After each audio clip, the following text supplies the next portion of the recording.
Hello, good evening and welcome to News at 10 on TV3 and 3FM 92.7. We're streaming live on our Facebook page and on the internet at 3news.com. Let's begin with the major news highlights of the day.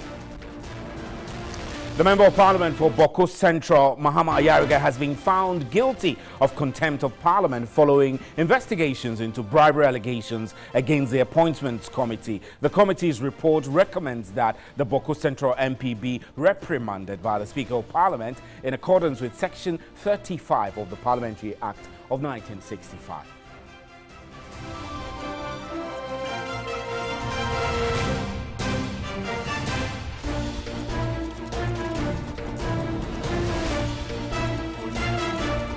Our Minority Leader Haruna Idrisu has urged the Electoral Commission to improve their data collection system to enable it to declare results on time. He called on Parliament to come to a consensus as to whether election results should be announced either within 48 hours or 72 hours.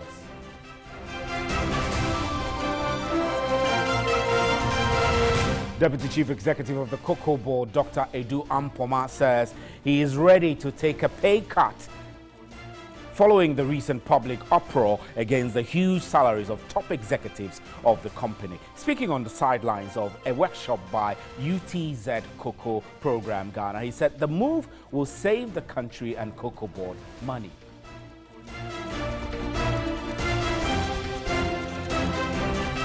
Universal Merchant Bank has devoted $100 million seed money to support government's One District, One Factory initiative. The initiative, which is through the UMB Public-Private Partnership Incubator Center, is expected to support small-scale businesses.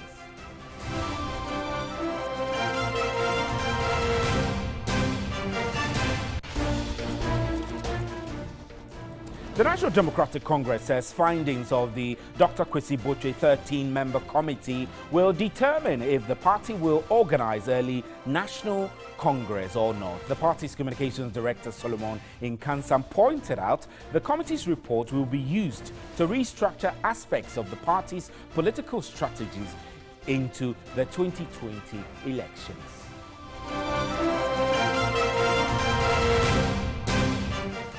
And the immediate past presiding bishop of the Methodist Church, Most Reverend Professor Emmanuel Asante, has challenged government to immediately crack down on all vigilante groups in the country. For him, their actions could destabilize the country.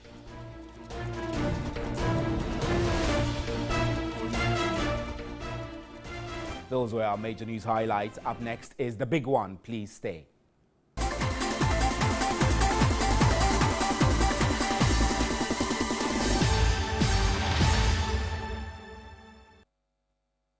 Welcome back. Now, the Member of Parliament for Boko Central, Mahama Ayariga, has been found guilty of contempt of Parliament following investigations into bribery allegations against the Appointments Committee. The 5-member Jogate Committee concluded that Mahama Ayariga is in contempt of Parliament on the strength of Article 122 of the 1992 Constitution, Section 32 of the Parliamentary Act of 1965, and Orders 28 and 30, subsection 2 of the Standing Orders of Parliament. Jogate, chairman of the investigation committee, presented the report to Parliament. Mr. Speaker, the sanctions of contempt for Parliament may be found in the Parliamentary Act 1965, Act 300, the provisions of the Constitution, and the Standing Orders. Mr. Speaker, the sanctions include apology, Standing Orders 102, 2 and 3, reprimand or admonition, Section 35 of the Parliamentary Act, suspension from service of the House, Section 36 of the Parliamentary Act, expulsion of member, Section 35 of the Parliamentary Act. Mr. Speaker, your committee humbly observes that after critical evaluation of the evidence adduced, Honorable Mahama Ayariga was the person who gave credence to what was circulating on social media and other media platforms as a rumor. He was a Member of Parliament who, in a Radio Gold interview at 5 p.m. on Friday, the 7th January, repeated a rumor that the Appointments Committee has been bribed by the Minister of Energy designate, Honorable Bachada. Mr. Speaker, this we find unfortunate, as Honorable Ayaga failed to ascertain the veracity of the rumor prior to publishing it. The reputation of Parliament and the image of the institution has been greatly injured by the allegation. The reputation and dignity of the First Deputy Speaker, other members of the Appointments Committee, and that of the Minister for Energy have equally suffered considerable damage. As a result of these observations, your committee comes to the firm conclusion that Mr. Honorable Mahama Ayaga is in contempt of Parliament on the strength of Article 112 of the 1992 Constitution. Your committee recommends to the House as follows: that the Honorable Member for Boko Central, Mr. Mahama Ayaga, be remanded by Right Honorable Speaker in accordance with Section 35 of the Parliament Act 1965, Act 300. That Mr. Mahama Ayaga renders an unqualified apology to the House and thereby purging himself of the contempt. Meanwhile, Parliament was forced to adjourn sitting today after the Speaker, Professor Michael Quay, said the implicated Mahama Ayariga failed to show remorse in his apology to Parliament. Closure to this case. Mr. Speaker, I don't know which one is our primary concern. Remember, Mr. Speaker, that there are cameras, and what we are discussing here is live on radio outside, and there are millions of Ghanaians who are listening and watching.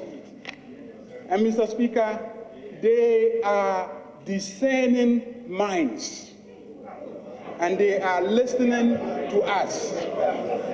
How we conduct ourselves at this critical hour. At this critical hour.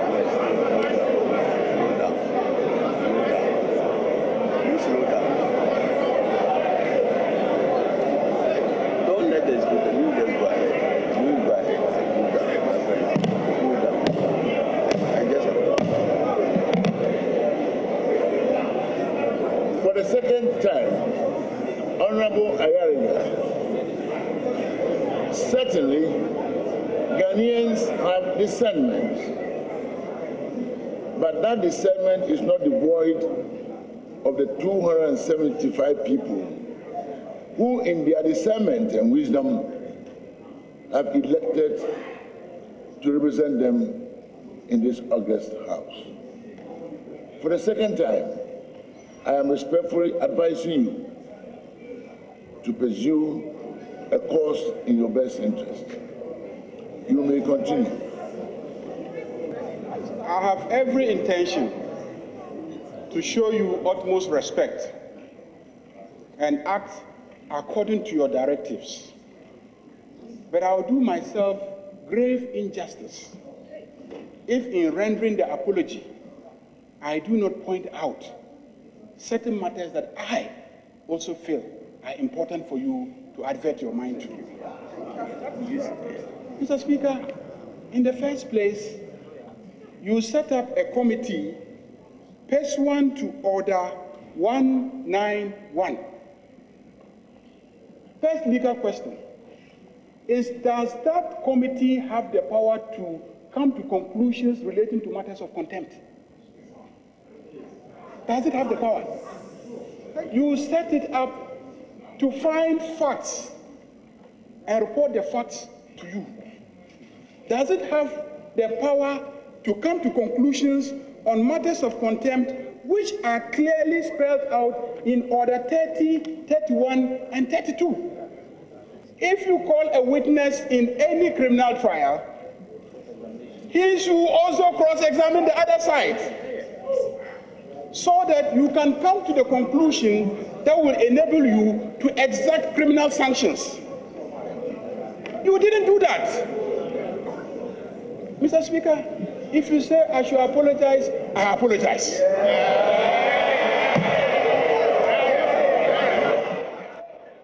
Right. So we were told that there was near chaos in Parliament, almost resulting in fisticuffs as members traded words and accusations after the ad hoc committee bribery presented its report. Let's do some analysis on this. We have on Skype Dr. Rashid Dramani. He's joining us. Doc, good evening. We're grateful that you're joining us. Now, what is happening is a novelty. We also have Evelyn Tingma, our parliamentary correspondent. Evelyn, how are you? I'm fine. I know a lot took place in Parliament tonight, so I'll spend some time with you. Let me wrap up with Dr. Rashid Dramani. So, Doc, what is happening is a novelty. Mahama Ayariga is questioning whether the committee set up by the Speaker has the legal mandate or locus to come to a conclusion on a serious matter like contempt. What's your view on this? I think that this is very difficult, and at the risk of being in contempt of Parliament, I don't want to make any commentary that directly speaks to the outcome of the committee's report. I think that all I can say is that when this committee was set up, I knew that there were going to be one of two outcomes. Either one that confirms the allegations, and in which case the image of Parliament would have been seriously dented, or one that exonerates Parliament and implicates Honorable Mahama Ayariga, and I think that that's the one that we saw today.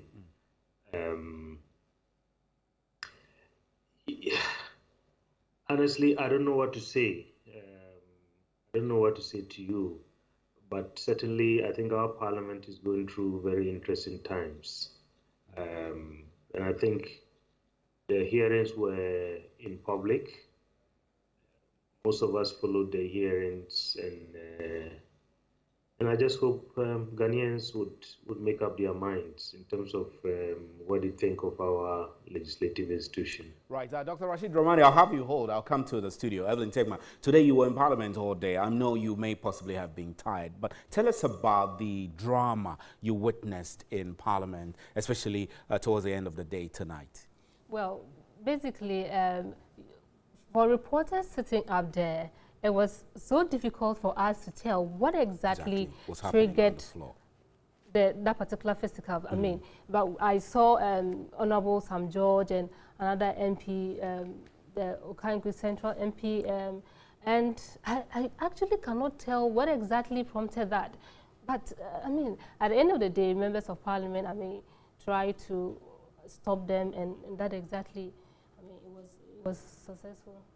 I know that we just heard the Mahama Ayariga addressing the Speaker, and our understanding is that the Speaker feels Ayariga was not remorseful enough in terms of parliamentary procedures. Are you a very experienced reporter? What does this mean? Do you get the feeling that the Speaker might prefer harsher reprimand or punishment to Mahama Ayariga because of this? Well, I would say that let's wait for the Speaker ruling. I mean, before he adjourned the House, he did indicate that he will give his final ruling tomorrow. And so maybe he was expecting, if you listen to him on 2 occasions, or even on 3 occasions, no, on 2 occasions, he cautioned Ayariga to apologize straightforward so that they will move on. But, you know, he was expecting him to be kind of remorseful, like you said. But Ayariga also feels that, I mean, he's not been treated fairly, and so he wanted to make his point clear. Because like he was saying, I mean, people are in the gallery, Ghanaians are listening and watching, and so he needed to also prove a point that he is not guilty or whatsoever. But but I think he was not given that chance. So to do that. Yeah. So but did you get the chance yourself to engage some of the minority members or majority members, I mean, both sides of the House, on this report and what their thoughts are? After the proceedings, I spoke to Honorable Chairman, who is the majority chief whip, and well, he said that what Ayariga did was inappropriate. And so but he could not tell if the Speaker tomorrow in his ruling would prefer a stiffer punishment for him, and he was even saying that the Speaker could give Ayariga another chance to apologize, or he would decide to go the other way around. So we'll just wait tomorrow and see what the Speaker. Do you get the impression tomorrow. that Boakye Jacko could go to court over this? I mean, because his right to go to court is still open, isn't he, as a citizen of this country?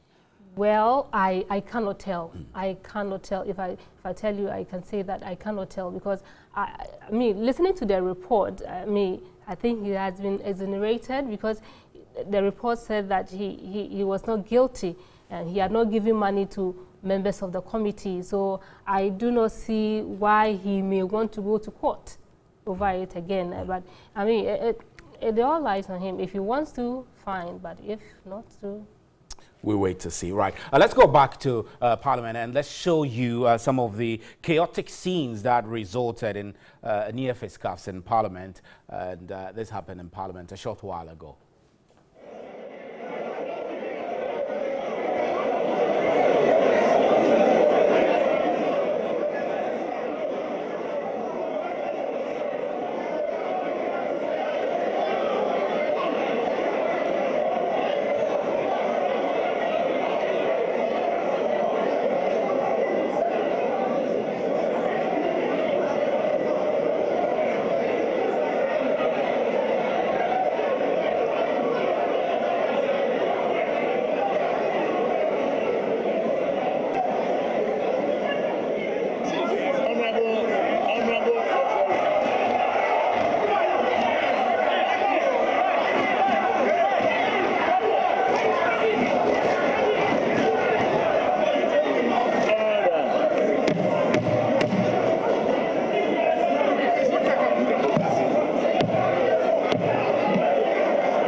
For the benefit of our listeners on 3FM, what we've just shown were exchanges of parliamentarians from both sides of the House trading accusations and against each other, throwing words around from one point of the House to the other. Evelyn, you witnessed this.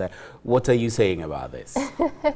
Well, I think it all started, you know, when Honorable Mahama Ayariga said the Speaker told the Speaker that, okay, if you tell me to apologize, I've apologized.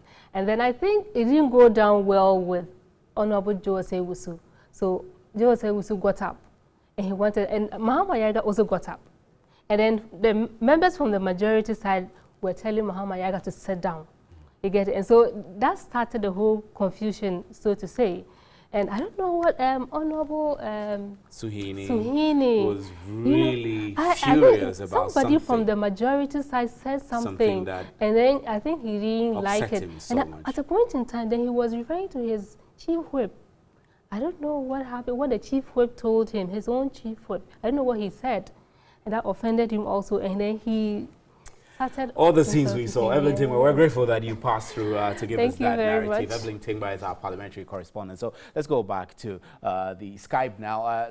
Dr. Rashid Ramani, you're there. All of this is creating a lot of anxiety, and emotions are flaring about. Those of us citizens who are watching don't know exactly what upset the members so much to throw the House into this much of chaos. So moving forward, do you think that the House should be conducting themselves in a way to perhaps restore confidence in the institution, or you would say that their image has not been battered any much? Well, I think the House will certainly have a lot to do, because just this chaotic scene that you were showing, unfortunately, I'm not in Ghana right now, so I'm just sitting on my laptop here joining you by Skype. I couldn't see the scene, but I could hear what was going on. I mean, over the years, I've seen these things happen in many parliaments where it's gotten to the point where, you know, chairs and weapons are thrown at MPs through at each other and so on. But never have we seen this happen in our parliament.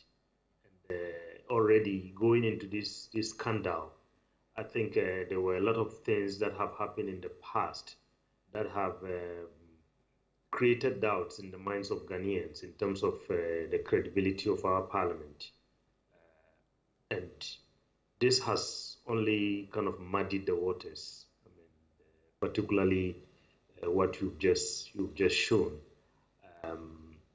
I think going forward, I hope that this was a first that we witnessed. That first time where we have an institution that is divided in terms of an issue that has been brought, an allegation by one member against if you like, another, in this case, a leader.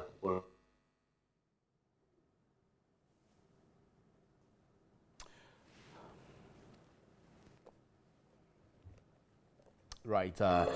Doc, I think we've lost your signal. Dr. Rashid Dramani is with the Parliamentary, an NGO which does parliamentary discourse and things like that. I'm Stephen Enti. All of this is providing some critique over Parliament and the way they do their work. But we're live on 3FM 92.7 as well. We'll take a break. We'll be right back. Please.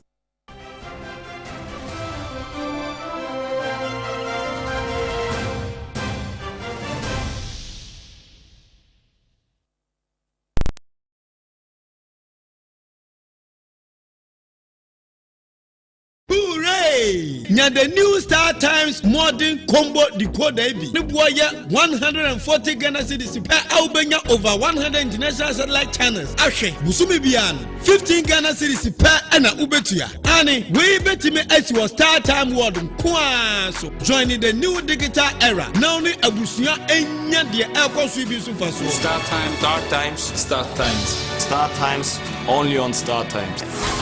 Star Times, change your view. Business, the heartbeat of every economy.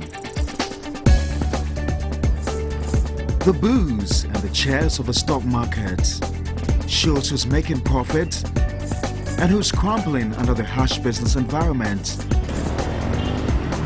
On Business Focus, we crowd out the noise for you to make informed decisions on your investment. I'm Parkwisi Asare and I talk business. Business Focus, Mondays, 6 p.m. only on TV3. Brought to you by Asad Tech Roofing, Acacia Health Insurance.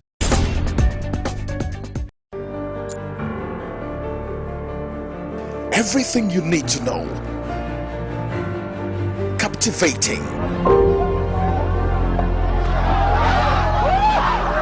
Reliable. President Mahama, who addressed a Deborah of chiefs and people of credible and breaking news, all at your fingertips. Who's found Asamoah Gyan? Super finish! Being on top of the news has never been easy. Visit us at www.3news.com for all your reliable news. 3 News, news at your fingertips.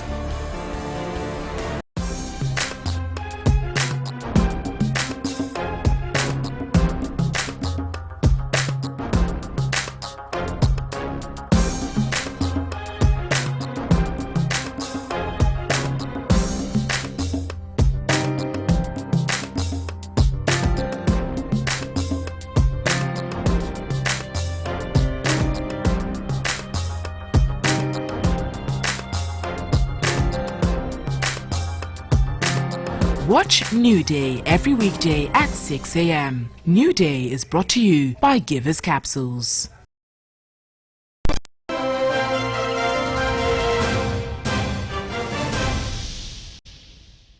Now, away from the chaos in Parliament, government has served notice it will renovate the Ministry of Information building following TV3's expose of the parts of the building in deplorable state. The Information Service building is part of the CPP assets the John Mahama government promised to return to the party. Let's listen to the Information Minister. We need to rescue our heritage material. The Environmental Protection Agency apparently has gone and locked up the cinema section because of the stench that comes from rotten foam, real, as they called it in those days. And we don't want that to happen to the negatives that we have at the photo section. It is one of the priority projects which we must do and do immediately. Basically borrowing money from some of the institutions affiliated with the ministry, like the Information Services Department, publishing company. They've given us some loans, if you want, to try and make the place a bit more comfortable whilst we wait for the approval of the ministry's budget. Thankfully, the ministry's budget was approved yesterday in Parliament, and I'm sure as soon as the appropriation bill is passed, hopefully before the close of the week, there will be money available for us to then get a full-scale assessment of the extent of the rot, and therefore for the ministry to go through the proper processes for getting a contractor or whoever to come and rehabilitate the place and make it more habitable. All right, let's get onto the line quickly and speak with Joseph Kobina Bonfe, very popularly known as Kabila. He's with the CPP. He's joining us. So, Mr. Bonfe, this is a CPP property you have been pushing. Your party has been pushing for it to be returned to you. Obviously, from the shots we've seen on TV, the building is in very deplorable state, and government is considering renovating that building. What are your thoughts on this gesture? Well, good evening, and thank you for having me. I must say that, as you were, the Ministry of Information building was actually procured by the Convention People's Party through the contributions of its members. And we have established this fact time and again, and no doubt about it. Efforts have been made in the past to get the government appreciate that in the true sense of reconciliation, it is important that this asset is returned to the Convention People's Party. Unfortunately, it does appear that all the presidents who have spoken about them, that is the late President Mills and the former President John Dramani Mahama, have all paid lip service to it. It's not come to fruition. And you would also appreciate that it is not just the Ministry of Information building, but many other assets of the CPP, which were wrongfully taken over by the state for whatever reasons we all do appreciate. Mr. Bonfe, quickly, we don't have a lot of time, but we apologize. But can you tell me what the progress or process of handing over has been? Update on whether you've had any conversations or chats with government on the transfer of this property to your party? All I would tell you is that the highest this thing has gone was when the Council of Elders of the party visited the former president, John Mahama, and he actually indicated in the State of the Nation address that plans were far advanced and that he had asked the AG to sit down and find out how best they could get the items reversed or returned to the CPP. That is the highest it has gone, and it ends there. So are you going to take it up with this new government? Well, I think that it is not.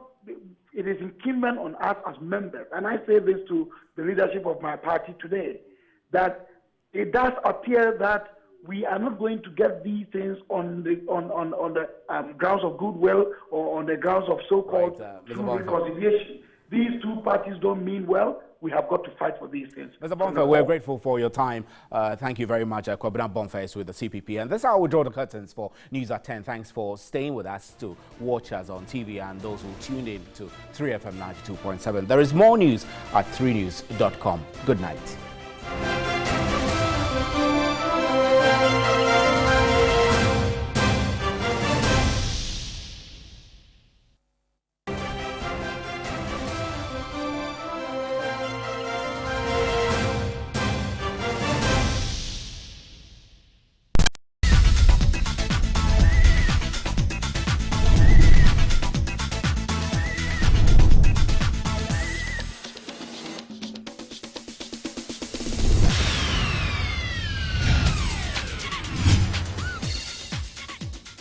Italian Bride is brought to you